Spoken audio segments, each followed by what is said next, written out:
Baik sahabat karet semuanya, kembali bersama saya dalam channel Dunia Sahabat Karet. Pada kesempatan ini saya akan memperkenalkan kepada sahabat karet semuanya mengenai karet alam dan karet sintetis. Dan siapa sebenarnya yang menemukan karet alam dan siapa pula yang menemukan karet sintetis. Seperti yang kita ketahui bahwa karet merupakan satu penyusunan benda-benda yang sangat penting dalam kehidupan kita sehari-hari. Ada juga manusia yang membuat satu yang disebut dengan elastomer yang merupakan bahan polimer yang dibuat dari minyak bumi. Ini yang disebut dengan karet sintetis. Penghasil karet nomor satu di dunia adalah Thailand, setelah itu Indonesia. Dan di Indonesia boleh dikatakan 80% karet dihasilkan oleh para petani kecil. Perkebunan milik pemerintah dan swasta hanya menyumbang 20% dan termasuk kecil dalam peran dalam industri karet domestik. Karet sendiri terbuat dari karet alami dan karet sintetis dan keduanya mempunyai peran kegunaan masing-masing. Yang pertama adalah karet alam. Karet alam ini berasal dari pohon karet atau dari getah karet dan juga mempunyai kekurangan di mana kalau karet ini kena panas akan keras. Namun sifat ini dapat dihilangkan apabila melalui vulkanisasi. Karet alam dapat divulkanisir melalui pemanasan dengan belerang dengan suhu 140 derajat Celcius. Lateks dari pohon karet ini ditemukan oleh Charles Goodyear pada tahun 1844.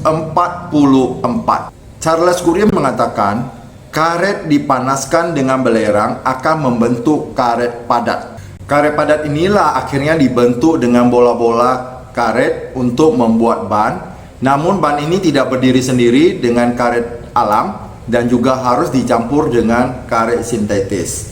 Berarti baik karet sintetis maupun karet alam keduanya itu dicampur untuk membuat ban, baik itu ban mobil, ban sepeda motor maupun ban sepeda atau yang lainnya. Proses untuk membuat ban dengan bola-bola karet tersebut ini yang disebut dengan proses vulkanisasi. Jadi karet yang semulanya cairan dapat menjadi kental bila melalui proses pemanasan. Pada saat Perang Dunia Kedua, karet alam ini berkurang. Maka pada saat itu karet polimer berkembang dengan pesat saat para ahli kimia menyelesaikan hasil risetnya tentang pengganti karet alam. Beberapa pengganti yang berhasil ditemukan adalah neopren yang sekarang dipergunakan untuk membuat selang pipa air dan pompa gas. Yang kedua adalah karet sintetis. Karet sintetis ini bukan plastik tapi bersifat elastis, sama halnya seperti karet alam. Polimer karet sintetis pertama kali ditemukan oleh Lebedev tahun 1910 dan baru dikembangkan pada tahun 1931. Lebedev bersama dengan Hermann Staudinger untuk mengembangkan karet sintetis ini yang akhirnya bernama dengan neopren. Polimer karet yang sangat penting dan dibutuhkan pada saat perang adalah karet sintetis.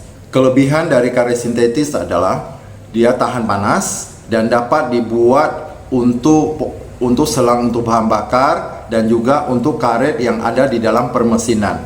Dalam kasus ban mobil yang berwarna hitam karena ditambah dengan karbon, beryl drop dan karbon hitam untuk memperkuat polimernya.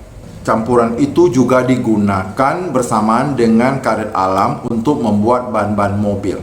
Karet sintetis merupakan senyawa tiruan karet alam yang seringkali mempunyai sifat-sifat yang lebih unggul dibandingkan dengan karet alam. Neopren atau sintetis ini lebih elastis dibandingkan dengan karet alam karena neopren ini lebih tahan terhadap panas, gesekan-gesekan, dan tahan terhadap minyak dan juga sebagian dari bagian-bagian motor, bahkan bagian-bagian seal yang ada di dalam mesin.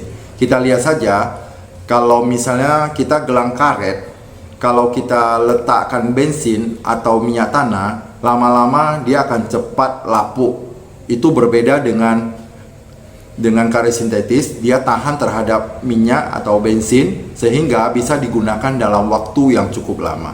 Demikian sahabat karet semuanya, inilah yang saya bagikan mengenai karet alam dengan karet sintetis. Semoga ini menjadi bahan pelajaran buat kita dan dapat dipahami oleh kita bersama. Semoga video ini bermanfaat buat kita semua. Terima kasih, salam sehat, salam sukses, salam bahagia luar biasa.